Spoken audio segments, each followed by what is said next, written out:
Hello and welcome to another episode of FGC Philosophy.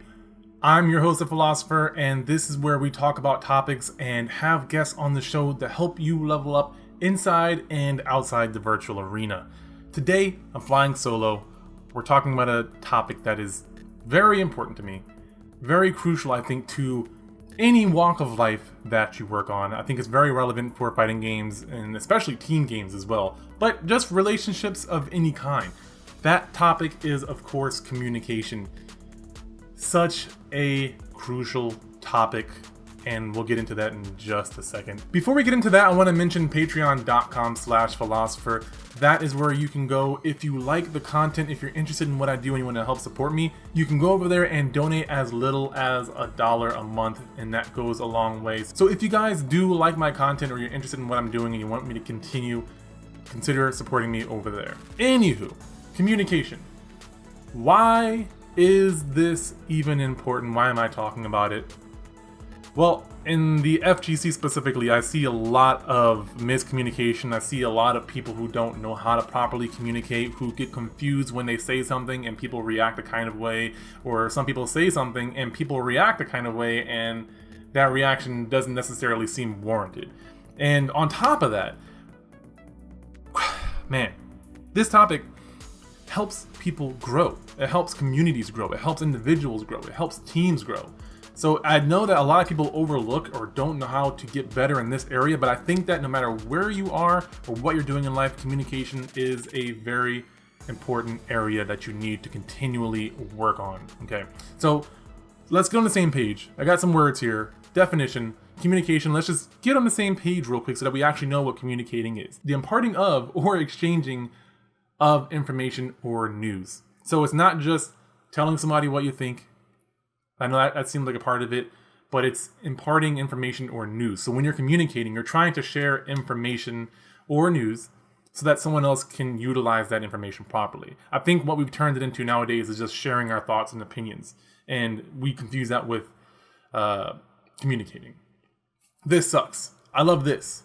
That kind of is communicating because it is sort of news, but it's not too productive, if you know what I'm getting at. So real quick,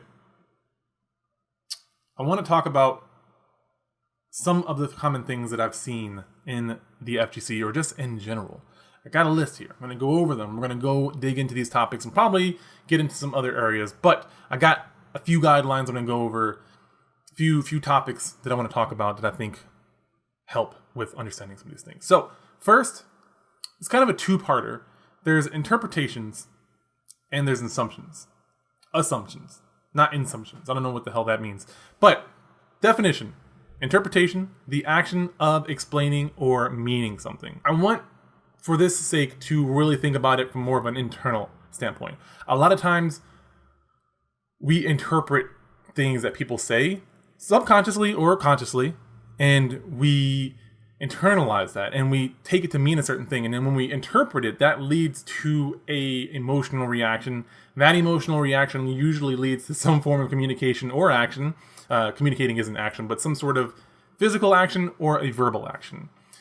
For example, a lot of people in the community are getting upset over a certain person saying certain things, not understanding the context perhaps, or not understanding that person, or perhaps blaming the wrong people for what's being said. And I'm not even going to get into the specifics because I think that just opens me up in particular to that, and I'm not even in that situation, so I'm not going to give that specific example. However, with communication, with interpretations, it's really important to be aware of this because a lot of people interpret things that aren't intended. Context can matter tremendously, but a lot of people hear something. They hear some feedback, perhaps, and they interpret it as an insult, a blow to their ego. Hey, maybe if you anti or DP in that situation, you would have the upper hand.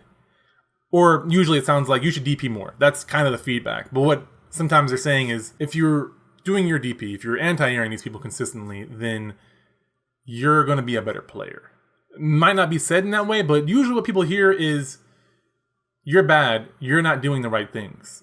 And immediately people get like they feel attacked. They feel like what you're saying is attacking their very essence, their being, or something along those lines, and being very extreme, hyperbolic. But you get what I'm going with this. You get what I'm saying. At this point in my life, I understand it, so I don't get frustrated by it anymore, but I do see it very often. Even when I'm giving feedback, I try to do it in a way to where people are going to be receptive of it, but there's always that possibility that people are going to get offended. And along those lines, the other term is assumptions. By definition, the thing that is accepted as true or as certain to happen without proof. What I'm getting at here is a lot of times people will say something and they will assume what that person means. It's kind of similar to interpretations, but it's a different definition, different action that's going on in your head. You're assuming, or even if someone doesn't say something, you're assuming what they think. You're assuming what they mean. You're assuming their intentions.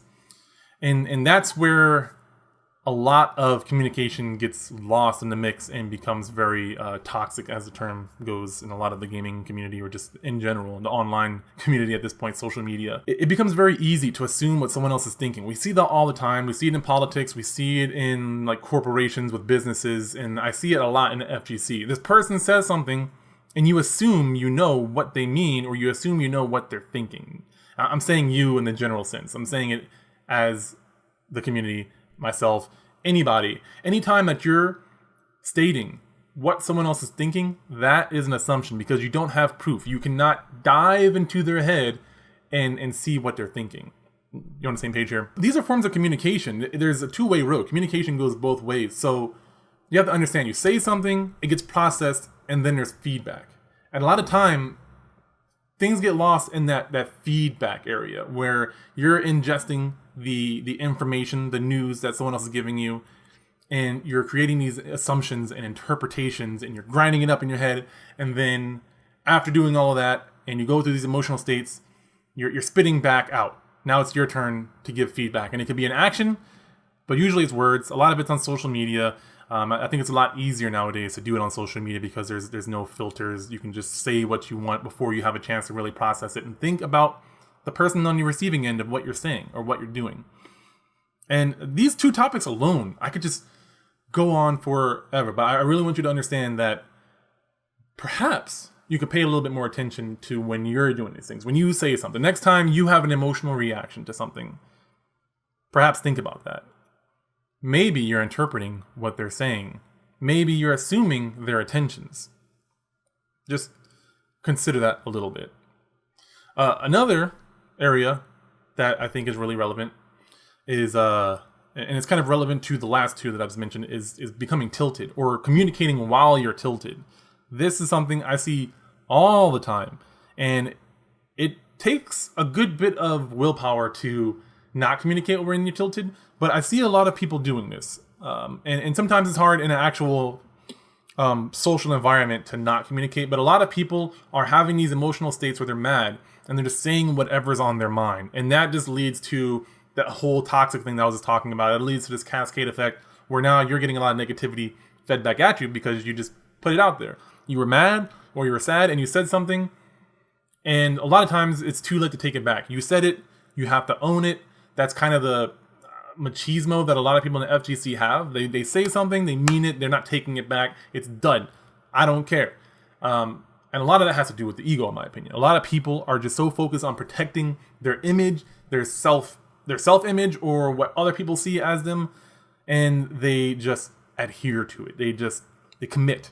You know, it's like there's a combo. You know they're blocking it, but you still commit, even though you know you're going to get punished. You just do it anyways because you're just so stubborn. You just go through with it, and you don't care about the repercussions at this point because you're just so mad. You gotta get it out there. You gotta press that combo. You gotta press those buttons to get the combo to come out. And you gotta say those words that express your frustration. You gotta do that thing that makes you feel better in the moment, not thinking about the long-term consequences of those actions, of those words, of the combo, or whatever you're doing.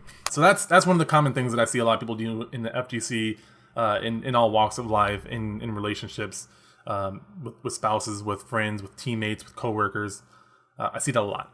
And then the last one that I want to press on here before we get into some of the best practices is actually withholding information for selfish reasons. Now, before I dig deeper into this, it's important to understand that there are times where it is beneficial to withhold information. One of the easy examples is you're in a tournament and you have an opponent. No, I'm not telling you to share all of your life knowledge about the character that you play and your tactics. That's not what I'm saying.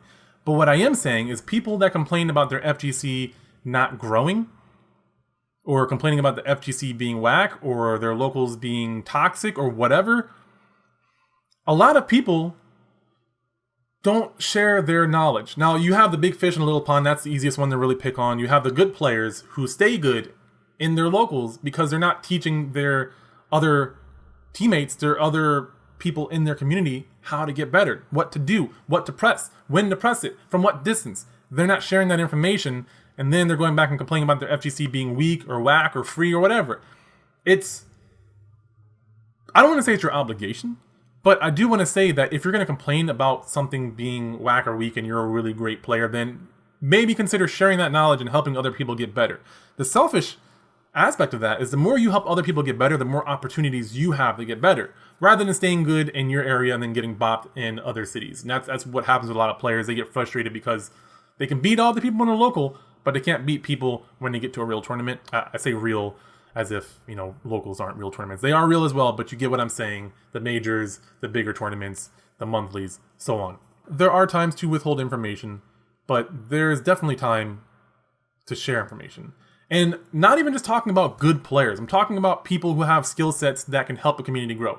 Maybe you have video editing skills, but you only do it in your free time or when you're in school, but you don't contribute in the FGC. But then you complain about their stream being weak or their videos online being crappy quality. What are you doing to help elevate that? Maybe you're really good at marketing. Maybe you're a marketing major in college, but with your FGC, there's very minimal exposure.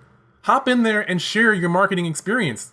I'm sure that if no one else is having great experience with marketing, then your experience is going to be better than that. So not just with playing the game, not just with the immediate skill, but the other soft skills, the other sub skills that make up a community. There's tons of different skills that people have that they're withholding. Not always with a malice intention. They're not always trying to have some nefarious deed where they're like, yeah, I'm going to withhold this information and they're going to pay for it. No, it's just people want to complain first and think about solutions second. Perhaps you have skills that can help contribute. That's why your standards are higher. If you have those high standards, contribute or consider not complaining as much. That's my take on it. That's what I think. Now that I've kind of said these words and got this out of my system, let's just talk about a few of the actual best practices. Some small things that I think are actionable right away.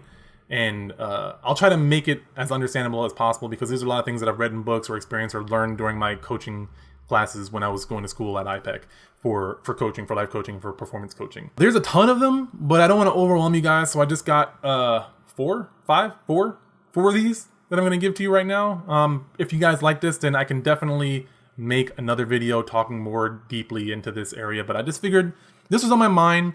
I'm doing some corporate coaching at a big corporation right now, and I'm seeing some of these common themes that happen in the FGC happen over here. And so it's like, I have to talk about this because it's not just happening in the FGC. It's not an isolated incident. It happens all over the place. And the fact that I'm writing these papers and taking these notes on these issues kind of compelled me to talk about it in the FGC so that I can pass it along.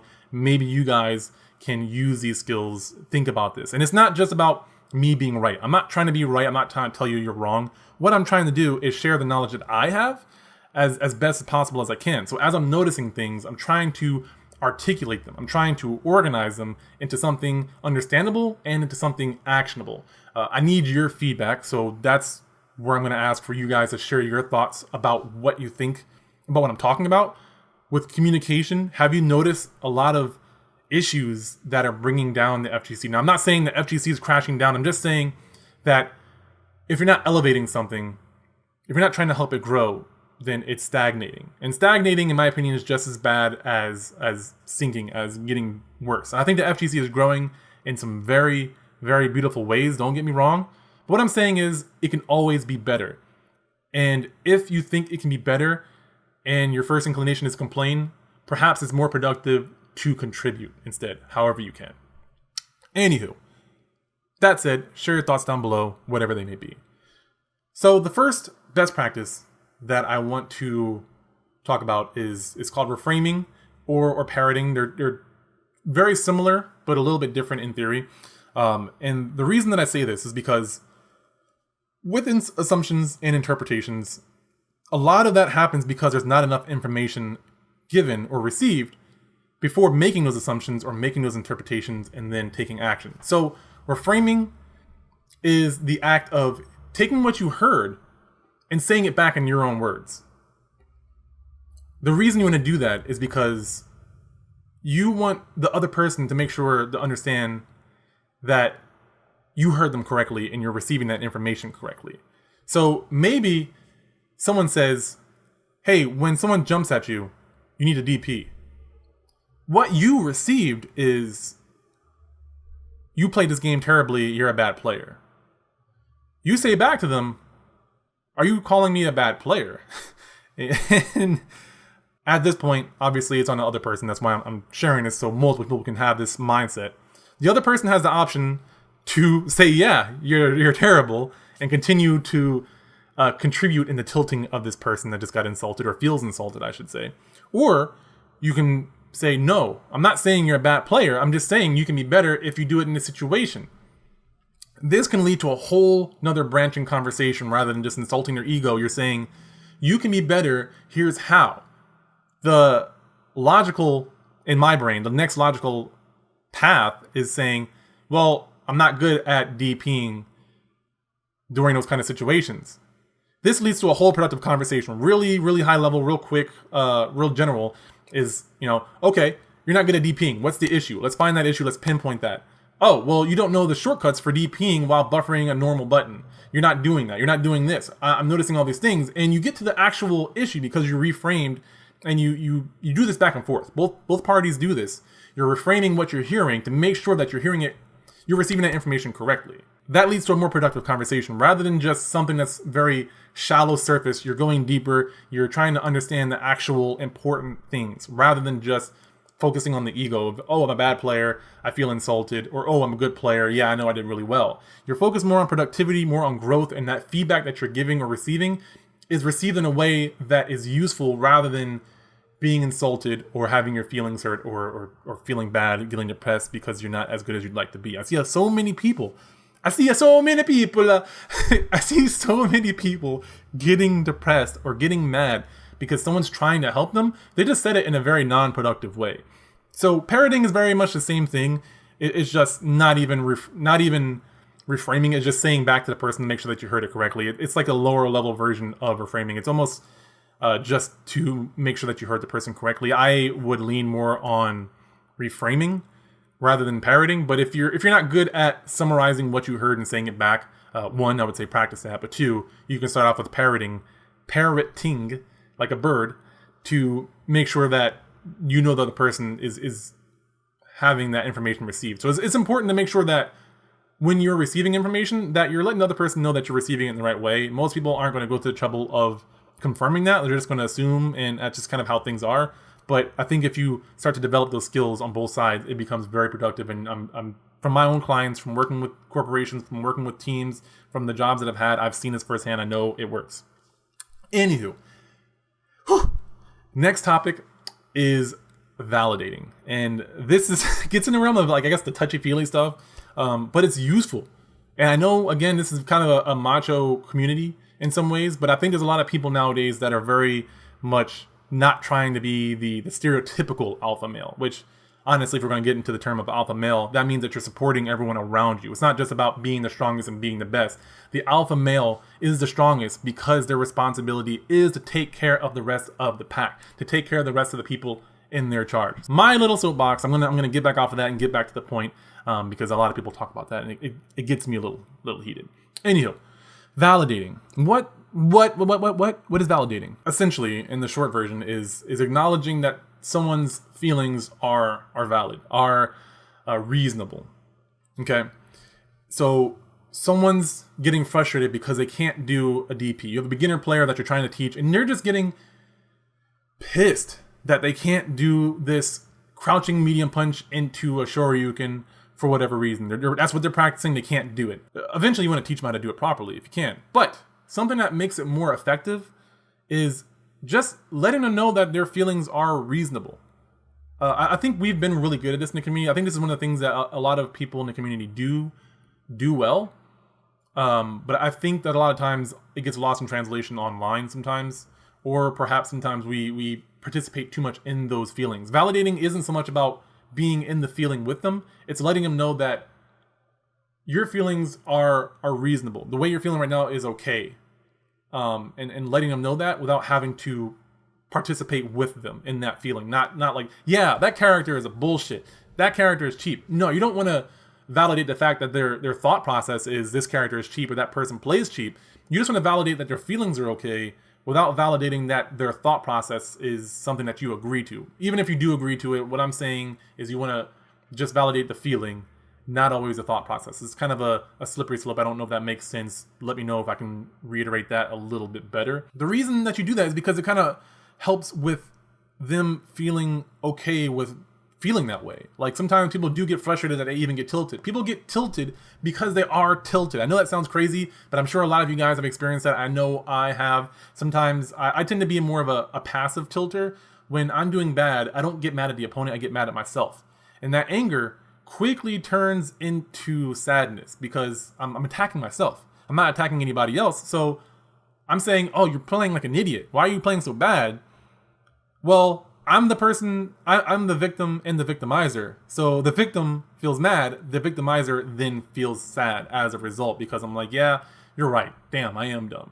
And that leads to me realizing that I just tilted myself, then be like, man, I just got so mad and so sad at myself for doing this. Like, why am I getting so tilted? Now I'm tilted. Crap. You know, it's like it's a crazy eight. It's a negative feedback loop, man. It's not useful, but a lot of us do it. A lot of us go through that, especially if we're hard on ourselves. If we have high standards of ourselves, you're very susceptible to this. So you want to break that chain, and you want to help other people break that chain too, because I'm sure you've experienced it. You understand. So just validating their feelings, let them know, hey, that the way you're feeling is reasonable, but let's work on what we can do to not have this happen again. You know what I'm saying? That's a very useful skill in your communication arsenal. The next one is clarifying or asking clarifying questions. So to go back to that conversation that we had about this person getting frustrated about not being able to do the DP input or whatever input they were trying to do, the Dragon Punch for those who don't play Street Fighter. It's a kind of a complicated input for people who are newer to fighting games. It's not very intuitive to people who don't play fighting games all the time. I tried to teach someone the other day and they had trouble doing the Hadouken motion. They were in their 50s, not a huge gamer, played a few racing games, and could not comprehend the idea of a quarter circle, of doing down, down, forward, forward. It was not in their mental bank. So there's people like this. It's understandable. See, I'm validating right now. So anyways, clarifying or asking clarifying questions. In order to better help somebody, in order to better communicate, you need to make sure that you understand as well as possible. So if they're having trouble with this input, don't just tell them what they're doing wrong or what to do. Try to learn what they're doing or what they're thinking. Like, what kind of let me look at the input. You know, and now you have training mode. You can actually turn on the inputs. So that's almost like clarifying because you can actually see on the board. You're trying to clarify the information. So before you're giving a bunch of information about frame data, how much do you know about frame data? What do you know about frame data? Do you know what a 4-frame jab is versus a 3-frame jab? A lot of people in the FGC are super eager to help other players get better, which is amazing. Very great. You know, I'm not hating on them. I'm just saying that there's more productive ways to do it. We always want to get better. A lot of us are competitive. You know, most of us that are into the fighting game scene, we're competitive. So we want to get better. We all know that. But we can always do it better than we did it yesterday. So what I'm saying is, when you're trying to help someone, make sure that you're asking clarifying questions so that you can give the best feedback or information possible. Don't just tell them what to do without knowing exactly what they do know, what they don't know, and how they're doing it. Those clarifying questions take a little bit of practice. You know, that goes back to assumptions and interpretations. Don't assume you know what they're pressing because that's what happened to you. They could be doing something completely different. I was trying to teach someone how to do a quarter circle, and I was telling them the inputs, and they were doing the opposite of that, and they were doing half circles. So I had to understand what they were doing before I could tell them, oh no, it's not a half circle. So look, this is what you're doing right here. Let me show you this information. This is what you want to do. So we're asking clarifying questions is really useful. But also, when someone is saying something to you, and you find that situation where you're having an emotional reaction to someone, in those situations also it's important to have clarifying questions. So say someone does give you some feedback, and you do receive it as, that was a dumb thing to do. Well, perhaps in that situation, it's time to ask a clarifying question. So before you assume that they're attacking your gameplay or your ego or whatever, ask, well, what do you mean by that? Like, what do you mean when you say that? Without even having to project your interpretations and your assumptions onto this situation. Okay, cool. This person explains, well, what I'm saying is this player has this skill set, and what you're doing is not working. What I'm trying to say is, if you try this other thing, or you stop doing this specific thing, then you'll have a higher chance of beating that person. You get that information, and now you realize this person isn't calling you a bad player. They're just trying to give you feedback to help you get better. But the first time you heard that information, you processed it, you interpreted it, and then you made assumptions based on those interpretations, and you got offended. But now you know that's not what they meant. So you see where I'm going with this. It's an important skill set to have. It also takes practice. It takes acknowledging and recognizing when you are emotionally affected by what someone is saying or what you think they're saying. Really important one. The last one that I think is really important, and this is just useful in any walk of life, in any situation where you do get tilted or you do make these assumptions and interpretations and you're mad, is just to take a deep breath. Take a couple of slow, deep breaths. I'm not talking about hyperventilating. I'm not talking about that. I'm saying slow, like 5 seconds in, hold for a couple seconds, then 5 seconds out. Now, that's important for a couple of things. Just from the psychological aspect, you're taking a quick break, you're pressing pause, and you're getting a little time out. But it's also important from a medical or a physiological level, because you're getting that oxygen that your brain needs to operate properly. Kind of the same thing with drinking water. You're drinking water, you're getting that oxygen, you're getting that blood flow. Your blood flow is going through your body, going to your brain, and you're able to really process that information a little bit better before reacting to it.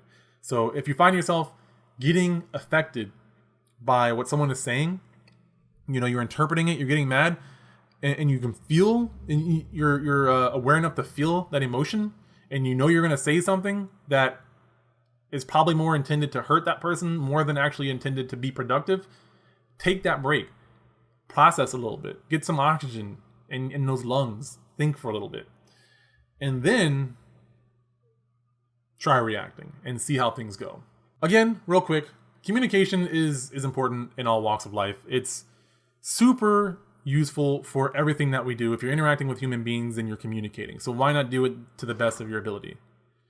Similarly, it's important to be aware of the common things that are happening. Hopefully after this video, you can start to look and see how you or other people are interpreting things, see how they're assuming, see how they're getting tilted, see how there's a lack of clarifying questions, see how there's a lack of information, see how people are withholding that information. And then you can start to actually practice some of these things, add it to your repertoire, just like you add new skill sets to your passion.